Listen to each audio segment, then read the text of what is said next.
जय गुरुदेव, जय माता दी। आप सभी का स्वागत है वैदिक वन एस्ट्रोलॉजी यानी आपके अपने लाइफ जीपीएस में। एक ऐसा लाइफ जीपीएस जो आपको बताता है आने वाले समय काल के बारे में। और आज मैं डिस्कस करने वाला हूं वीकली होरोस्कोप के बारे में। 28 सितंबर से लेकर 5 अक्टूबर वर्गो लगन एंड मून साइन कन्या लगन कन्या चंद्र राशि अगर आपके तो आपके लिए बहुत इंपॉर्टेंट वीडियो है, क्योंकि मरकरी लग्नेश जो लगन के स्वामी है लगन में ही बैठे हैं, एक्सॉल्टेड होकर बैठे हैं सूर्य के साथ। तो अपनी पर्सनालिटी में क्या क्या चेंजेस करने की जरूरत है, अपने अंदर क्या भीतर मन में जो चल रहा है उसको कैसे सॉर्ट आउट करना है, उसके लिए बहुत इंपॉर्टेंट समय चल रहा है।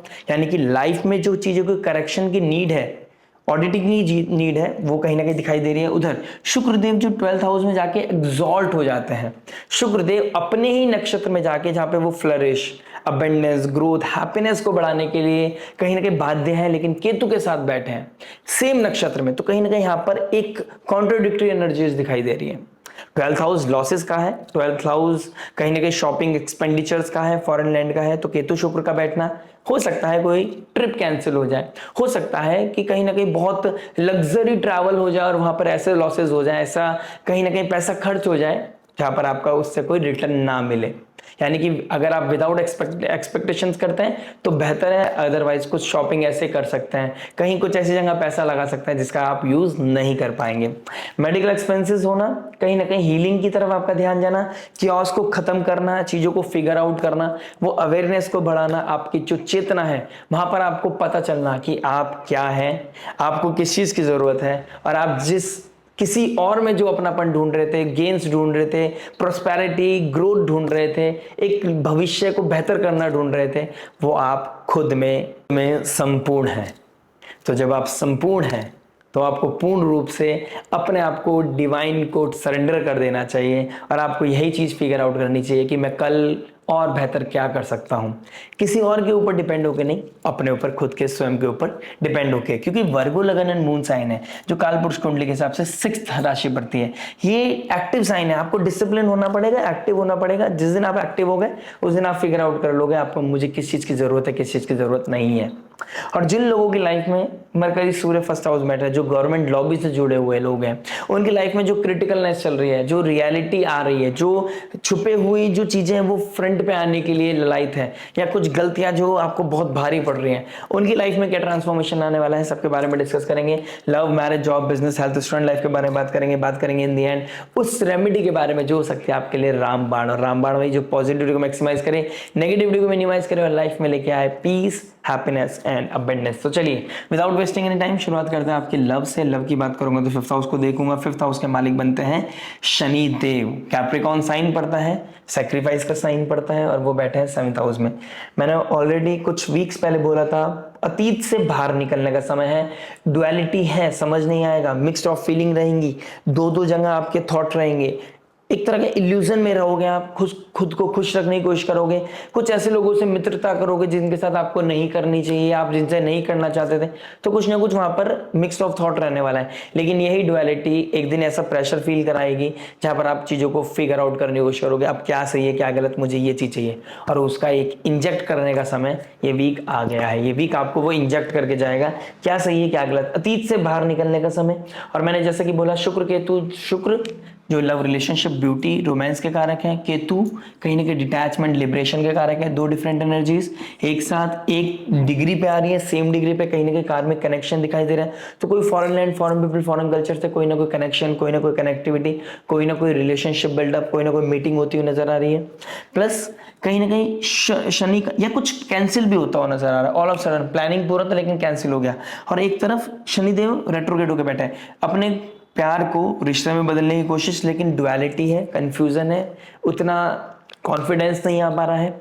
और मैंने कि बहुत पहले भी बताया था, उस चीज को मैं कंप्लीट कर देता हूं कि जिन्होंने रिसेंटली कोई रिलेशनशिप बनाई है या कोई रिलेशनशिप में आए हैं, स्पेशली जब जब शनिदेव वक्री हुए हैं, तब आपको समझने की जरूरत है, उन लोगों को थोड़ा समझने की जरूरत है कि ये रिलेशनशिप कितना डेप्थ में है, कितना डीप है। उस चीज को फिगर आउट कर लीजिए, चीजें बेहतर हो जाएंगी।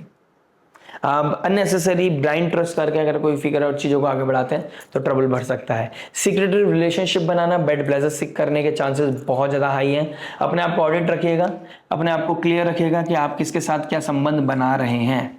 अपनी नेम फेम आइडेंटिटी को बचा के रखना ही सबसे बड़ी प्रायोरिटी है आपकी। बात करते हैं मैरिज के बारे में। देखिए मैरिज क्या बता रहा है। मैरिज की बात करूंगा तो 7th हाउस में शनिदेव बैठे हैं। शनिदेव 7th हाउस में उच्च राशि के हो जाते हैं, पदवी का घर है, पद प्राप्ति का घर है, वैल्यू को, जो डिग्निटी है, वैल्यू है, सेल्फ रिस्पेक्ट को गेन करने का स्थान है। और इस स्थान को फ्लरिश करने के लिए शनि के डोमेन को फॉलो करना पड़ेगा, शनि की पर्सनैलिटी को समझना पड़ेगा। शनि हार्डवर्क है, डेडिकेशन है, सेक्रीफाइस है, कमिटमेंट है। अगर यहाँ इशू आ रहा है तो ट्रबल आएगा ही आएगा। शनिदेव ठंडे हैं, कोल्डनेस के कारक हैं, और मंगल देव फर्स्ट हाउस में बैठे हैं, सूर्यदेव फर्स्ट हाउस में बैठे हैं। तो एक तरफ ईगो है, सेल्फ रेस्पेक्ट, इमेज, आइडेंटिटी, मेरे साथ ऐसे क्यों कर रहे हैं, ऐसा क्यों हो रहा है, मैं तो ये डिजर्व ही नहीं करता या करती हूँ। और शनिदेव वहीं पर आपको एक रियलिटी हिट कर रहे हैं रिलेशनशिप के मामले में। जो गलतियां हैं उसका कॉन्सिक्वेंसेस सामने आ रहे हैं, जिस पैटर्न को आप फिगर आउट नहीं कर रहे थे, जिस चीज को नहीं देख रहे थे, जिस चीज को आप समझने की कोशिश नहीं कर रहे थे, आपका कॉन्शियसनेस वहां जा रहा है। शनिदेव वहां कोल्डनेस लेके आ रहे हैं, या तो बॉन्डिंग को बहुत स्ट्रांग कर देंगे कि आपको कोई तोड़ नहीं पाएगा, या ऐसा कुछ कर देंगे कि आपको कोई मिला नहीं पाएगा। और मिलने के लिए आप शादी कर चुके हैं, ऐसा बात तो नहीं कि आप दूर होने वाले हैं। लेकिन जिन लोगों की कुंडली में ये योग बना हुआ है 2023 अक्टूबर एंड 2023 के एंड से, जिन लोगों की लाइफ में एक मेजर ट्रांसफॉर्मेशन शिफ्ट हुआ है, अलग होने की बात, दूर होने की बात, या लिटिगेशन, कोर्ट केस, कोर्ट कचहरी, डिवोर्स केस फाइल कर दिया, उन लोगों की लाइफ में कोई ना कोई क्लैरिटी मिलती हुई नजर आ रही है। लेकिन जो लोग खुद पहले से ही बहुत ज्यादा क्लोजनेस फील किया करते थे, उन लोगों की लाइफ में कहीं ना कहीं एक तरह का एक कोल्डनेस आ रही है। जो बहुत क्लोजनेस थी अब वो कोल्डनेस में बदल गया है, क्योंकि सैटर्न है वहां पर। सैटर्न ठंड के कारक है। बस इस समय तो ये कि माला आपको जपनी चाहिए, कर्म करो और भूल जाओ, नेकी कर दरिया में डाल, यही सबसे बड़ा सॉल्यूशन है आपके लिए। कहीं ना कहीं मरकरी, सूर्य और केतु शुक्र 12th हाउस एक्टिव है, तो अपनी पर्सनैलिटी अपने ऊपर बहुत खर्च करने वाले हैं आप, कहीं ना कहीं अपनी पर्सनैलिटी डेवलप करने वाले हैं, नए लोगों के साथ मित्रता करना। और कहीं ना कहीं 12th हाउस बहुत एक्टिव है, तो बेड ब्लेजर भी बढ़ेगा, एक्सपेंडिचर्स भी बढ़ेंगे, ट्रैवलिंग करने की बात भी बढ़ेगी, और घर में किसी तरह का स्पिरिचुअल कार्यक्रम भी होने के चांसेस दिखाई दे रहे हैं। भक्ति भाव, आध्यात्मिकता बढ़ने के भी चांसेस दिखाई दे रहे हैं। तो ओवरऑल बोलूंगा मिक्स्ड रहने वाला है ये वीक। उधर चंद्रमा कहीं ना कहीं क्रॉस करेंगे गंडांधो जोन को, फिर रहेंगे राहु के साथ, तो नेगेटिविटी आएगी, लेकिन उस नेगेटिविटी से आप लड़ लेंगे, क्योंकि मरकरी आपके बहुत पॉजिटिव है। तो ओवरऑल बोलूंगा एक पॉजिटिव समय मैरिड लाइफ वालों के लिए दिखाई दे रहा है। कोल्डनेस बढ़ रही है, लेकिन इस कोल्डनेस को कितना बढ़ाना है और कितना न्यूट्रल रखना है ये आपके हाथ में है। चॉइस बढ़ेगा, आर्ग्यूमेंट होगा, लेकिन एक कोल्ड वॉर चलेगी। पसंद हो, साथ में रहना है, लेकिन नापसंद वाली बातें करोगे, ये चीजें दिखाई दे रही हैं। बात करते हैं जॉब के बारे में। देखिए जॉब क्या बता रहा है। जॉब की बात करूंगा तो 6th हाउस को देखूंगा, राहु आ गया है, माया, प्रपंच 6th हाउस में प्रपंच रच रहा है। उधर शनिदेव रेट्रोग्रेड है 7th हाउस में, कर्म के कारक है। तो पद प्राप्ति के लिए जो डेडिकेशन की जरूरत थी, जो सेक्रीफाइस की जरूरत थी, जो डिग्निटी, मोरालिटी को मेंटेन करने की जरूरत थी, अगर वहां पे आपने कोई गलती की होगी तो वहां पर कुर्सी हिल सकती है, डाउट बढ़ सकता है। उधर केतु और शुक्र का 12th हाउस में दरिद्र योग बनाना कहीं ना कहीं ये बताता है कि अब बाहर जाने की कोशिश करोगे, चीजों को फिक्स करने की कोशिश करोगे, एकदम गलतियों को सुधारने की कोशिश करोगे, वो नहीं कर पाओगे। और अपॉर्चुनिटी जो मिस कर दी है या अपनी पावर का गलत इस्तेमाल कर लिया, उन लोगों के लिए कहीं ना कहीं क्योस बढ़ेगा। केतु कट करता है, सर काट देगा, यानी कि इस समय लाइमलाइट में नहीं आ सकते, स्पेशली वो लोग जो गवर्नमेंट जॉब में है, क्योंकि केतु बैठे हैं अभी आपके सूर्य की राशि में, और सूर्य बैठे हैं आपकी 1st हाउस में मरकरी के साथ। तो जहनी तौर पर रात की नींद में परेशानी आना, मेंटल पीस को परेशान करना, कहीं ना कहीं वो ट्रबल बढ़ता हुआ मुझे आप लोगों के लिए दिखाई दे रहा है। क्या कर सकते हैं? देखिए केतु कहाँ बैठा है? 12th हाउस में। 12th हाउस में केतु एक रेमेडी है कि आप एनिमल्स को फीड करें, डोनेशन करें, कॉन्शियस डोनेशन, सही अपनी पॉकेट को देखते हुए कोई ना कोई डोनेशन जरूर करते रहिएगा। सूर्य को अर्घ्य देना प्लस पर्सनल कंसल्टेशन किसी भी सब्जेक्ट मैटर एक्सपर्ट से जरूर कराइएगा, अगर आप इस तरह के सिनेरियोज में, किस तरह के कंट्रोवर्सीज में आप फंसे हुए हैं तो। प्लस मरकरी सूर्य गवर्नमेंट जॉब के लिए जो तैयारी करना चाहते थे उन लोगों के लिए चांसेस भी बन रहे हैं कि कोई गवर्नमेंट जॉब, कोई अपॉर्चुनिटी, कोई ऑफर, कोई ना कोई प्रमोशन भी मिल जाए, ये अपॉर्चुनिटी मुझे दिखाई दे रही है। जो टेक्नोलॉजी आईटी कंपनी में काम करते हैं उनके लिए बाहर जाने का प्रमोशन दिखाई दे रहा है, कोई ना कोई उनका डेवलपमेंट दिखाई दे रहा है, उनके लिए कोई ना कोई ग्रोथ होती हुई नजर आ रही है। बात करते हैं बिजनेस लाइफ के बारे में। देखिए बिजनेस की बात करूंगा तो कहीं ना कहीं आपके 10th हाउस को देखूंगा। 10th हाउस में गुरुदेव बृहस्पति उतना अच्छा नहीं देता रिजल्ट, लेकिन उनका दृष्टि कहां पड़ रही है? 2nd हाउस मंगल के ऊपर, 8th लॉर्ड। तो कहीं ना कहीं हिडन कोई ना कोई अनअर्न्ड मनी आपको मिल सकती है, कहीं से कोई सपोर्ट मिल सकता है, बैठे बिठाए कहीं ना कहीं गेन्स बढ़ सकते हैं, छोटी छोटी मतलब कोई कर्म आपने किया था वो भूल गए थे, उसकी वजह से आपको आज प्रॉफिट हो रहा है, उस तरह की चीजें होती हुई नजर आएंगी, कहीं ना कहीं प्रोडक्टिविटी बढ़ेगी।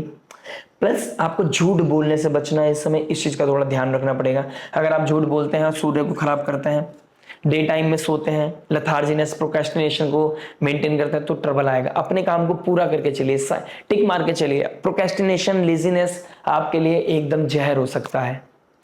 प्लस इंपोर्ट एक्सपोर्ट का जो काम करते हैं, स्पेशली जो फैशन, ब्यूटी, एंटरटेनमेंट इंडस्ट्री से काम करते हैं, उनके लिए बैक एंड पे रैकर काम करना बहुत अच्छा है। कहीं ना कहीं कपड़ों का इंपोर्ट एक्सपोर्ट करते हैं, किस तरह का ऐसे कोई चीज करते हैं, कोई ऐसी सर्विस प्रोवाइड करते हैं जहां पर वीनस एक्टिव हो जाता है, तो वहां पर उन लोगों को अपनी स्पीच का, अपने एटीट्यूड को और अपनी हेल्थ का ध्यान रखना है, अदरवाइज ट्रबल बढ़ सकता है।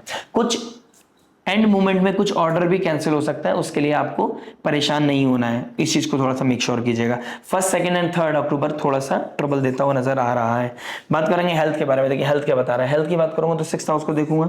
1st हाउस में सूर्य मरकरी, कहीं ना कहीं नर्व्स का प्रॉब्लम होना, गैस का प्रॉब्लम होना, नसों में दर्द होना, ठीक है। Rahu 7th house 6th house में बैठा है, इम्यूनिटी ब्रेक कर सकता है, कोल्ड कफ, ठंड लग सकती है, शिवरिंग कर सकते हैं, इस तरह की चीजें हो सकती है। या ऑल ऑफ सडन बहुत ज्यादा टोल आ गया है, काम का प्रेशर, रिलेशनशिप का प्रेशर, एंजाइटी, तो ओवर थिंकिंग बढ़ा दिया, इम्यूनिटी ब्रेक हो गई, बुखार हो गया, या बॉडी पेन करने लगे, इस तरह के सिनेरियोज होते हुए नजर आएंगे। कोई ना कोई स्ट्रेस की वजह से कोई ना कोई ऐसे सिनेरियोज बनेंगे जहां पर आपको पेन फील होगा, आपका बॉडी एक कर सकता है, तो इस तरह के चैलेंजेस बढ़ते हुए नजर आएंगे। शनिदेव आपके 1st हाउस को देख रहे हैं, तो प्रोक्रेस्टिनेशन, लेजीनेस आपको ट्रबल करेगा। हो सकता है तो प्लीज सात्विक फूड खाइए और रनिंग कीजिए। More you sweat the more healing will come into your life, यानी कि डिटॉक्सिफिकेशन का समय बहुत अच्छा है, अपने आप को सीरियस करने का बहुत अच्छा समय है। मंगलदेव बढ़ रहे हैं 3rd हाउस में, तो ये बहुत अच्छा समय है कि झूठ से बचिए, ज्यादा मीठा खाने से बचिए और अपने आप को प्रोएक्टिव बनाइए। जितना प्रोएक्टिव बनाओगे, मंगल आपको पॉजिटिव रिजल्ट देते हुए नजर आएंगे। इस चीज का ध्यान रखिएगा अपना थोड़ा सा। बात करते हैं स्टूडेंट लाइफ के बारे में। देखिए स्टूडेंट क्या बता रहा है। स्टूडेंट की बात करेंगे तो कहीं ना कहीं आपके 5th हाउस को देखूंगा। 5th हाउस का मालिक 7th हाउस में। गवर्नमेंट जॉब के लिए जो तैयारी कर रहे हैं उनके लिए बहुत अच्छा समय है। गवर्नमेंट कंपटीशन की तैयारी कर रहे हैं उनके लिए बहुत अच्छा समय है। एक बार मिस हो गया होगा, दूसरी बार आप ट्राई कीजिए, कहीं ना कहीं फ्लरिश करने का मौका मिल सकता है, आप बेहतर आउटपुट निकाल सकते हैं। बस आपको जो डेजिग्नेशन चाहिए उसके लिए डेडिकेशन जरूरी है, ठीक है। वैल्यूज, डिग्निटी को मेंटेन करना, प्रोडक्टिविटी को मेंटेन करना जरूरी है। आप इस समय कुछ चीजें क्विट करना चाहते हैं, आपके लिए बहुत अच्छा समय है। बेड ब्लेजर की तरफ आपका आकर्षण बढ़ सकता है। पॉर्न साइट्स देखना, कुछ ऐसी मूवीज, ऐसी कोई वेब सीरीज देखना जहां पर आपके अंदर प्रोवोक हो सकते हैं आप, आपके अंदर एनर्जी लेवल बढ़ सकता है, आपका वो फ्रस्ट्रेशन बढ़ेगा, अलोनलेस फील होगी, लेकिन आप किसी के पास जाना चाहते होंगे, मतलब वो ऐसी कोई फीलिंग आएगी जहां पर आपको अंदर इंटरनल लेवल पर क्योस, जहनी तौर पर आपको परेशान करेगा।